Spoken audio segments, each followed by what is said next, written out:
Coming up today on The Fit Mess. My comfort zone was living in fear, but to break out of that was the best thing I could have ever been through. That's Lola Mormino. She's the inspiring 20-year-old founder of Lola's House, a private training facility near LA. Today, we'll talk to her about how someone so young has made an impressive impact on the fitness community, despite facing major health challenges literally from the day she was born. But first, I'm Jeremy.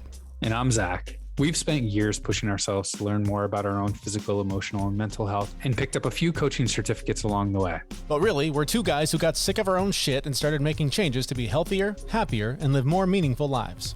And each week, we talk to world-class experts with advice to help you do the same. Zach, we talk a lot on the show about motivation and how it is something that you need to create. It is something that is a byproduct of just taking the action toward the goals and the things that you care about that you want to prioritize in your life.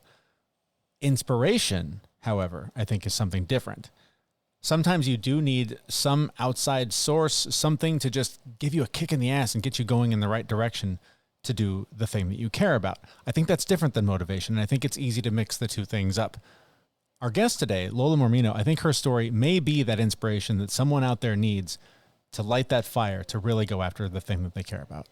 Yeah, I agree with that. I'm already like doing pretty well on the, like physical fitness and eating and kind of the mindset stuff. But just in talking with her, I just was inspired by her story and how much she's accomplished, despite all of the things that she's faced. And there's more I could do, right? I was starting to feel like I was okay. I was good.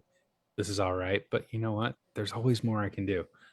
So it was actually even inspiring to me to, just push a little bit harder, to get one more thing done, to take a little bit more action. One of the things that struck me when we were talking to her was like just living every day and enjoying that day, having my goals, having my things, but it's just that day. So just like enjoy it to the fullest and do everything that you want to do. Even if you don't want to do it anyway. And I know listening to an interview like this tends to have one of two effects on people. It either inspires you to take action and do that thing, or it makes you feel like crap for not having done the thing yet at whatever point you're at in your life. She's got some great advice for both of you, however you hear this interview, that will inspire you nonetheless to find compassion and find a way forward. Because if she's overcome the things she's overcome, the rest of us can certainly take a page out of her book to accomplish our goals. As you're going to hear in the interview, eating the right things and fueling your body in the right way can have a meaningful change in the way you feel and your health, overall health. That's why I started taking Athletic Greens. I started taking Athletic Greens because I really needed to have a supplement that tasted great, gave me all the things that I needed. And I didn't want to have to take 10 pills a day or spend all of my time cooking all the meals. I try and get my nutrients from food, but let's face it, we don't get everything we need every day from food. So Athletic Greens was a great solution for me. It tastes great, gives me everything I need for more energy, better gut health, optimized immune system. It has less than a gram of sugar, and there's no nasty chemicals or artificial anything, and it actually does taste good. And for what you get, it's less than $3 a day. And right now is the time to incorporate better health, and Athletic Greens is a perfect start. To make it easy, Athletic Greens is going to give you a free 1-year supply of immune-supporting vitamin D and 5 free travel packs with your first purchase. All you have to do is visit athleticgreens.com/fitmess. Again, that's athleticgreens.com/fitmess to take ownership over your health and pick up the ultimate daily nutritional insurance. That link will be on the show notes, and it's plastered all over our website at thefitmess.com. Our guest today is Lola Mormino. She's a cancer survivor, and that's literally where her health challenges start. What she's overcome since then has helped her become one of the youngest gym owners in the country. So we invited her on the show to share how she got to where she is today. The main reason why I have a gym right now and why I am a personal trainer is because I've grown up with a bunch of different health issues. For example, I was born with cancer. So from birth, I was, working through things that some people might not experience in their lifetime. I've had hip surgery. That was at age 11, I believe. I've been paralyzed from the knees down for about 3 weeks. That was at age 10. I've had autoimmune diseases that range from, passing out at any given moment to barely being able to get out of bed. That those ranged from ages 7 to 15, and yeah, just really struggling with all different kinds of health obstacles and finding ways to work through them versus obviously just give up. Um, Throughout those years, I also took up ice hockey. I'm from Chicago, so that's why I play ice hockey. But Sure, sure. I started that at age 10, and that was right before I became paralyzed. So when I was 10, I was all in. I was, like obsessed with the sport. I wanted to do nothing but play. And when, my issues with walking began, I was like, this is just like I have to. The doctor was like, you're not going to be able to walk again. We don't know when you're going to be able to. So when I hear that, I'm like, well, I just took up a sport that I'm in love with. Like, how am I supposed to, just stop playing? That's not going to work. So throughout all these issues that I've had, I've learned how to, like I said, work through things and just not give up. And once I had healed from all of my health issues, I began training for the Olympics in 2018. And the last health issue that I had was in the end of 2018. I was doing pretty well, and then this last thing hit me, and everyone thought I wasn't gonna make it through, from the nurses to family to friends. It basically looked like I was dying, and it was just episodes ranging from 8 minutes to 20 minutes a day of just losing basically all consciousness. So that had caused me to stop playing hockey because I was like, I have to get my health in check. Like it's not even enjoyable anymore for me to play because I can barely get through a game now. So I had quit playing and just put all my focus on my health. And there was one doctor that had found, 4 pages worth of issues that I've had my whole life. And, every doctor had told me, we could help you, we're going to fix you and everything. And then it clearly never happened. And this one doctor was like, I'll fix you. And I'm like, well, I hear that all the time. So Mm-hmm. I was like, I believe it when I see it.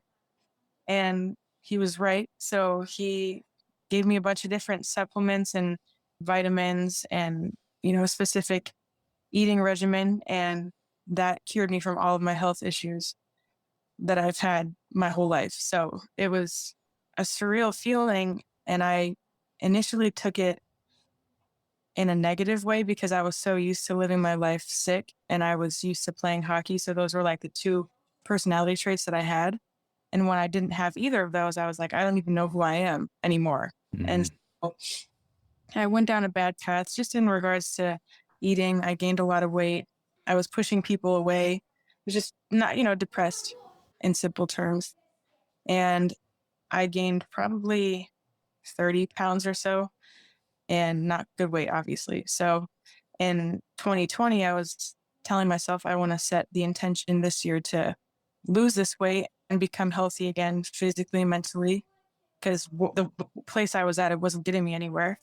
And I fell in love with taking care of myself and learning about the body. And so I decided to become certified as a trainer.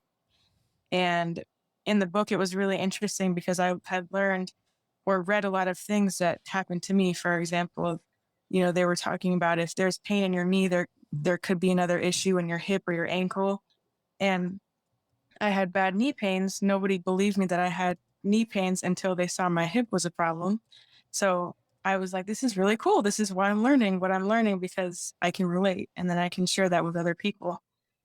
So I became certified in 2020, June of 2020, and just began doing house calls and bouncing back and forth to different people, online training. I worked at a gym for a couple months as well. And my personal business started taking off. So I decided to leave that gym and, keep doing my house calls. But in 2020, I was not able to get to everyone because, one person is all the way across to downtown LA and the other person's in the suburbs. So I'm like, I can't get to you. So I decided to open up a spot near me, just a private training gym. And it's right in the middle of everyone. So it's perfect for all of us because now we can all meet together. That's where I'm at. I don't want to gloss over the first health challenge, the one that you were born. I mean, you literally were born with cancer, correct? Yeah, it was the 2.5 pound tumor attached to my tailbone, and I was born with it. It was stage 4, and they were almost certain they were going to lose both my mom and I because she had to do an emergency C-section and everything. So it was, from what I have been told, I don't remember it clearly, but it was very intense and scary for everyone to be there. And during that surgery, the removal surgery of the tumor and the tailbone, the IV in my vein had slipped out and went through my bloodstream. So it gave me 3-degree burns all up my arm. So it was just a whole mess. Now it's a small scar now here. Wow.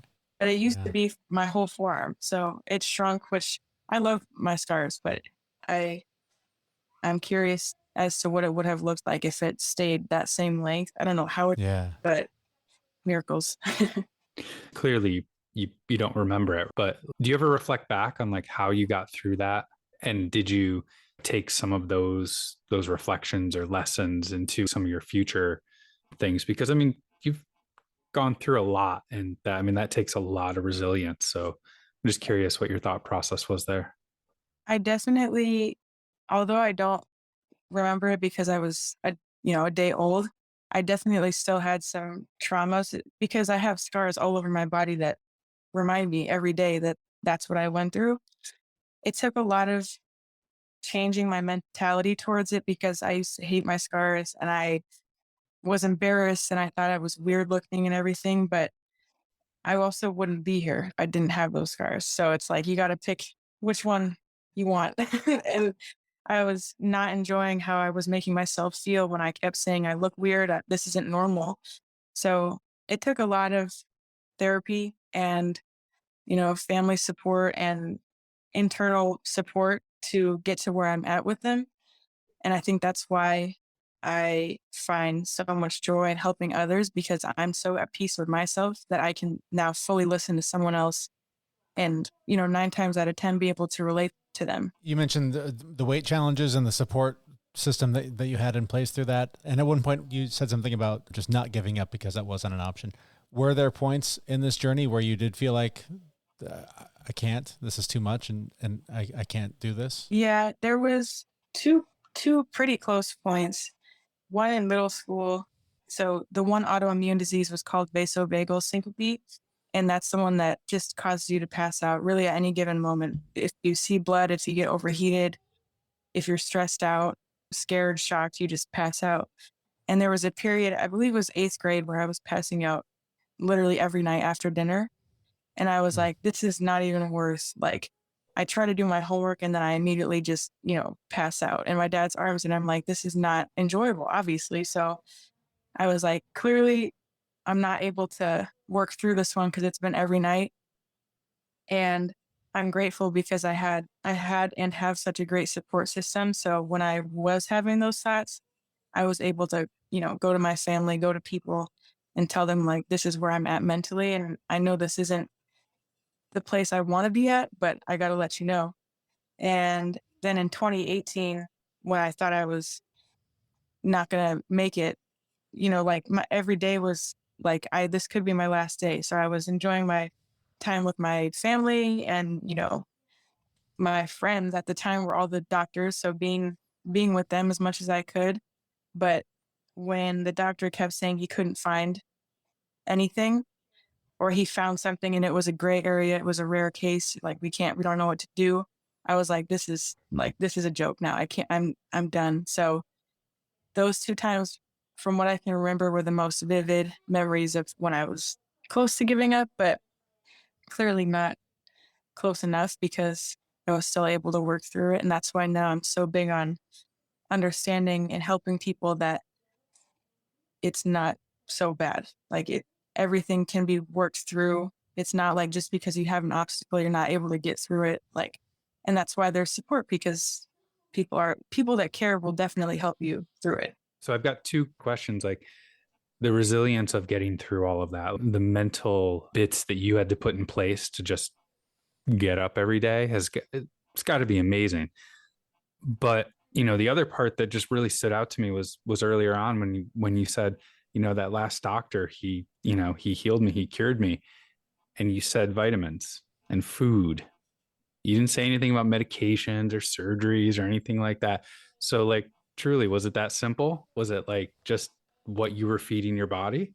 Yep. Yeah, he was an herbal doctor, and that was I was so skeptical because I was so used to going to traditional doctors, but they weren't doing what I wanted them to. And every time I had all of my things that I've been through were very extreme and not normal. So I respect and understand why it was so challenging for them. But when I went to this herbal doctor, I was like, my parents had found him, and I was like, I don't know. We can go because it's not going to hurt, but I don't really, I don't really believe that this is going to fix me. And he there's a point on your thumb that, connects to your whole body. And he had put, I don't know what any of it's called, if I'm being honest, but he put something on my thumb and that just scanned my whole body. And he had found, like I said, 4 pages worth of stuff. And he was like, I'm going to grab some stuff for you, or I'm going to make some stuff for you. And I think he put 99% sure he's going to cure me. And I was like, that's a big promise. So I was like, you must know what you're talking about. And it took from December of 2018 to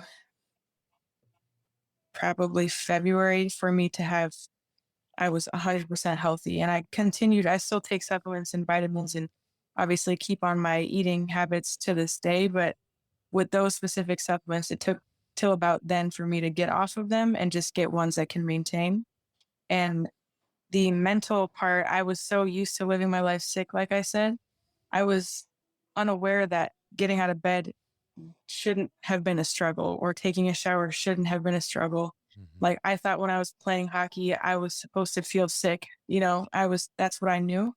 So in 2019, when I didn't have any of those health issues, that's when all of the mental stuff hit me. And I was like, what is going on? Because I can get up out of bed and I can, you know, go outside without my parents having to be glued to my hip. Like this is so weird for me. So 2019, that's why I was struggling so much because it just hit me like a truck. Like everything was so new for me. I was like, I feel like I told my dad, I don't know, in 2019 at some point, I was like, I feel like, oh, at my birthday, like I feel like this is the first birthday I've had because I am not used to, just enjoying a Mm. day. So it was a very crazy year to say the least. So that's a lot of major health, mental and physical health challenges to overcome. And there's a lot of things that could have been learned from that or taken from that. And you decided to go into personal training. Why personal training and not holistic medicine or something along those lines? What was it about personal training that drove you to pursue as a way to help others? I feel that because I fell in love with working hard again and losing that weight and maintaining and staying healthy for myself, it brought me so much joy internally, but also externally because, you look healthy as well. So that was the main reason. And understanding that, they always say like trainers and hairstylists, they're also part-time therapists too. So I'm able to listen to people at the same time. So it's almost the best of both worlds for me because I can help them physically and, listen to them explain how they're feeling mentally as well. But you also opened up a gym too. And not only did you just open up a gym, you opened it up in the middle of COVID when like gyms were shut down. Can you tell me about that? Like, how did that work? I definitely have gained a mentality throughout my years of, like I said, just, not giving up. And if I set my mind to something, I'll do it. And in 2021, my goal was to open a gym. I didn't know what month or when, but I just knew in 2021, that's when I wanted it to be. I had to get 6 more clients in my area before I opened up that spot. So within literally 2.5 weeks, I got those 6 clients because I was so focused on doing it. And I had told my family, I was like, well, this is time. And usually my mom is like, I don't know, well, like, let's see, we have to see. But she was like, do it. You would be silly not to take it and take this opportunity, because this spot that we had found was exactly what I envisioned. I had it written down, I drew a picture. It looked exactly the way I wanted it to. And so there was construction that had to be done, but still I could see that it could work. And so, yeah, everyone was in full support. And I, with all the year or the hard work of having my house calls and working at the gym and saving up money from growing up, that's why I was capable of, you know, getting this spot in the first place. And also just trusting the process, because you just have to have faith that if you truly believe and feel like something is going to work out in your favor, it will. So, and you have to put the work in, of course, but That was something I was just going to ask you about, because you were talking about setting goals, and so often we read in various self-help books and hear in podcasts that to accomplish your goals, you have to have a laser focus on whatever that one thing is and not let anything get in the way. It sounds like that was very much the case for you with this gym. I imagine that was something that you developed over the years. But you also talked about like imagining it, drawing it, like sort of manifesting it into reality. There is often confusion about that, about, I'm just going to sit down and draw it and put it on my vision board and it's just magically going to fly in the window and happen for me. right. That's not the case, right? Like the work has to follow the vision. Is that right?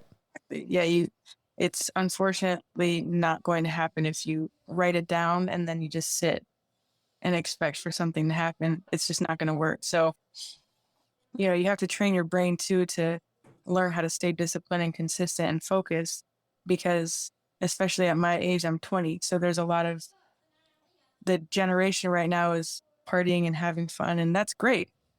I just know for me, my goals are super important, and a party is not going to get me there, but taking an extra client would, or meal prepping would, or, you know, it's just, you have to prioritize what's most important to you and what's going to benefit you in the long run.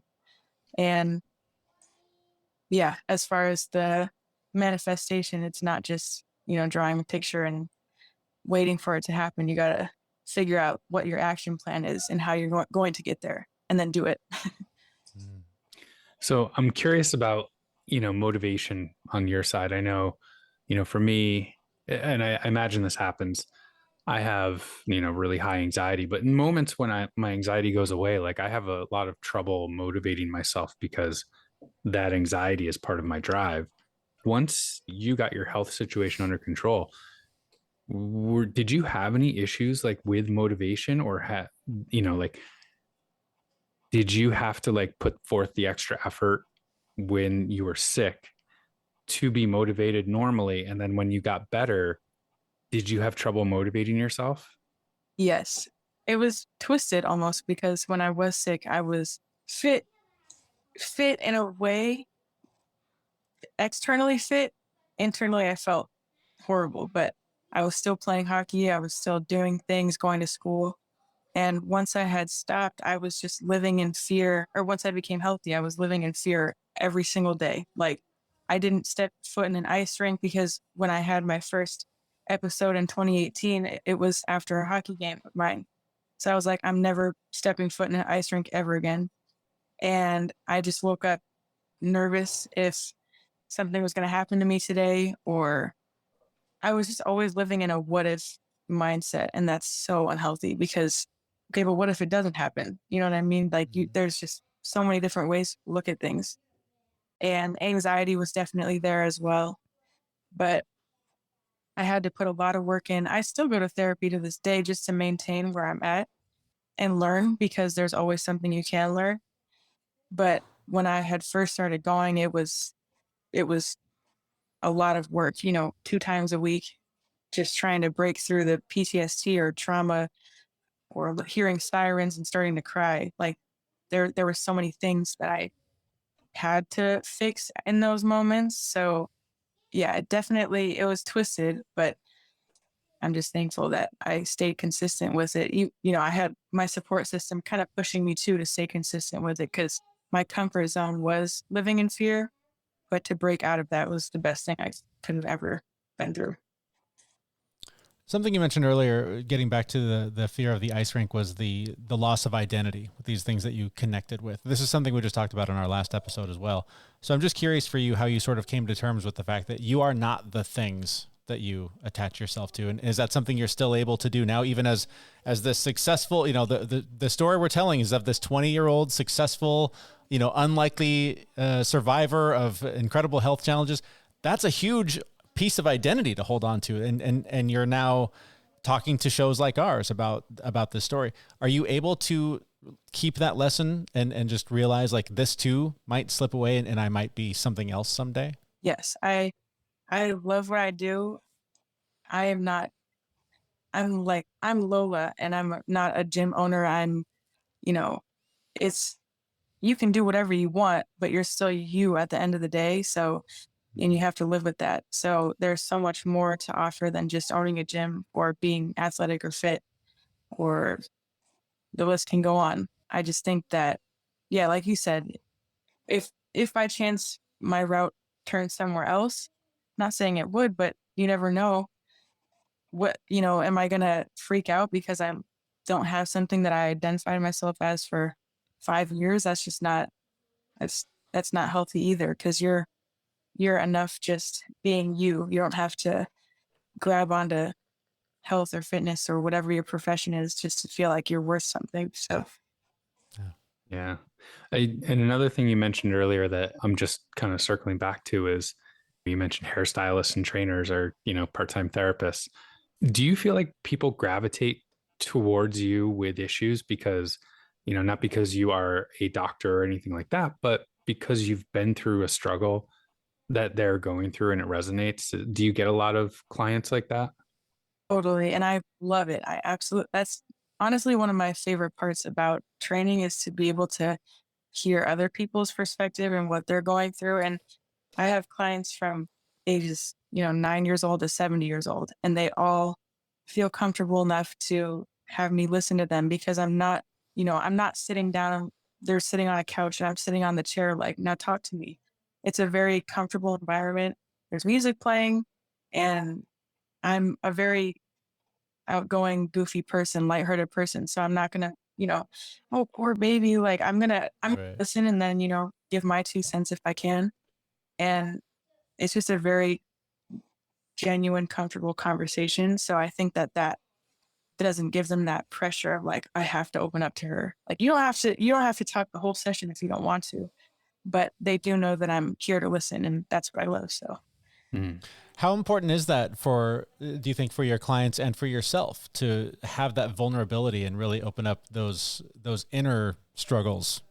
Maybe even more so than, I'm trying to get stronger and it's not working, or my nutrition is not dialed in, something like that. How important is just like really opening up and letting out all that inside stuff? it's really important. Honestly, health and fitness is 90% of it is mental. And I have had trainers in the past or coaches in the past that were very surface and, didn't ask anything about me personally, how my day was, how I'm doing. And it didn't click with me. I didn't hurt my feelings or anything like that. But when I had trainers that did care genuinely like that, I was like, this feels nice. So to be able to give that to other people, I think that A, makes them want to come back because they understand the space. It's usually just one-on-ones. The gym is about 1,000 square feet. So there can be more than two people in there at a time, but usually people like to book one-on-one.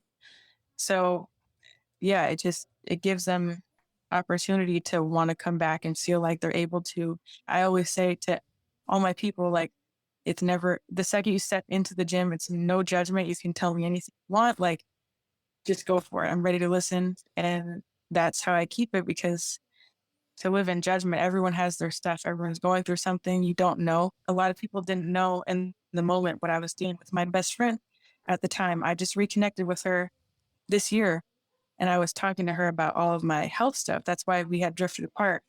And she was like, I knew none of this. So you just don't know what people are going through. So you just have to move with compassion and try and put yourself in other people's shoes. And I think that's why, like I said, people gravitate and want to come back, just because it's comfort. So sort of along those lines, let me ask you this question. And this is something I usually ask any of our guests that has overcome some major thing, especially at 20 years old and the many younger ages that you overcame major challenges. I know this has happened to me. I hear from people that this is the case, that people can hear a story like yours to have overcome incredible odds and come out successful and a leader in your community and all of that. I think it can have one of two effects for the listener, depending on who they are. One is, man, that's inspiring. I'm going to get off my ass and I'm going to do something about that thing I've been putting off forever, and I'm going to finally go after it. The other way it can be heard is, man, what a piece of crap I am. I still can't, fill in the blank, whatever the thing is they're trying to do. So what would you say to those two listeners? The one who's hearing this going, man, I'm fired up. I can't wait. I'm going to get ready to go. And the one who's going, oh man, what have I done with my life? What would you say to those two people? I feel for the people that feel motivated, just go at your own pace. And although I moved pretty fast, that doesn't mean that everyone's moving fast. So yeah, just do what's most comfortable for you. And I'm grateful that I motivated people, because that's my goal in the end, is to help others feel motivated. And then also the people that, don't feel like this benefited them, I'm the first to say that I still go through stuff lots of I bet. stuff. I bet. I probably cried this morning. So I mean, we all go through things. And although social media portrays such a perfect face, everyone does. I mean, it's hard not to, because why would you want to post yourself crying or not perfect? Everyone does it. And I've worked on understanding that myself, because I look at people that are doing better than me and I'm like, oh, like I have to do more. Like, what am I doing? Mm-hmm. But we also don't know what this person might be going through. So everyone's got their stuff, and I guess they both go hand in hand. You just have to go at your own pace. And when you feel comfortable and ready, that's when you start taking that action. But until then, just understand and accept where you're at this moment. That's great advice. For more great advice like that, and to learn more about you and your gym and all the things you're up to, where can we find out more about you online? I have a website. So it's my first and last name, Lola Mormino Fitness.com. I have an Instagram. My personal one is Lola.Mormino. My gym Instagram is Lola's 2_ house. And my phone number and my email, they're both on the website. So you can really anywhere. Like I'm out there. So you can see me on social media for sure. Our thanks to Lola Mormino. She is the founder of Lola's House. It's a private training facility near LA. You can find links to her and her work in the show notes for this episode at thefitmess.com. One of the key takeaways for me, and I hope for you, is that when it comes to goals, it can't just be like a list that you write down and hang on the wall and look at occasionally. It has to be something that you are laser focused on, that you do not let anything get in the way of, because it's so easy to get distracted by all kinds of shiny objects, but you have to just laser focus on that thing. If it's important enough to you, it will help you develop the discipline to say no to the things that don't help you accomplish whatever that goal is. And second is motivation. Whatever those goals are, you're going to have obstacles, right? Whenever there's something in my way that I need to get through, that's when I need to push harder. And that's when I actually want to push harder.